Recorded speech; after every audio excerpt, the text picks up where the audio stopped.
So we've had some questions about roof air conditioners not working from our Firefly screen. So we're going to take a look at the Firefly screen and we're going to show you the emergency overrides in the front overhead.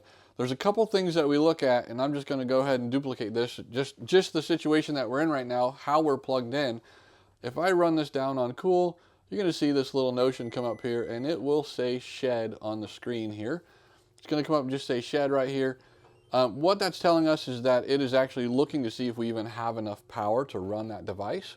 So that's part of the energy management system. That's something we need to double check. We're going to troubleshoot. When we get into this situation, we're going to be looking for, does it physically say shed on the screen? Because it can say shed on the screen, but we can still go to the overrides and we can operate. Now, if it doesn't say shed, but we can still operate it from the front overhead, then we're looking at some kind of a communication issue between this screen and the air conditioner. Very simple to do some troubleshooting is if we go to the settings page of this screen, and we can go to network diagnostics, and then we're going to go to devices and inputs. When we go to devices and inputs, it's going to have these aircon icons right here, and it's going to tell us everything that's being requested. So currently right now, you see that I had this turned on to cool. It hasn't activated yet, but it's not showing that there's any request for any air conditioner.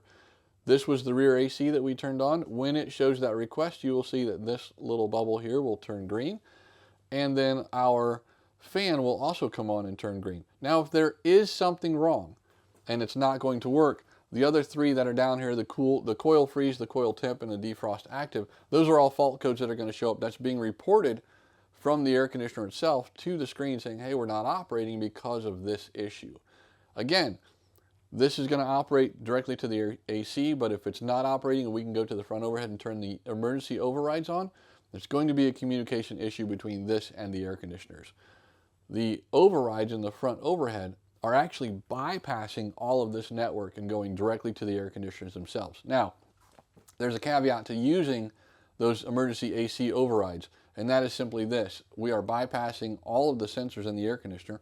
We are forcing the compressor to be on, and we're forcing it to be on cool. So until it gets too cold in here or that air conditioner freezes up, which is probably going to happen first, we run into an issue. So if you're going to use those emergency overrides because we don't have anything coming from the screen, we want to make sure that we're not using that emergency override more than 20 to 30 minutes at a time, and you cycle through all three. So we're going to start with the front, then go to the middle, then go to the rear.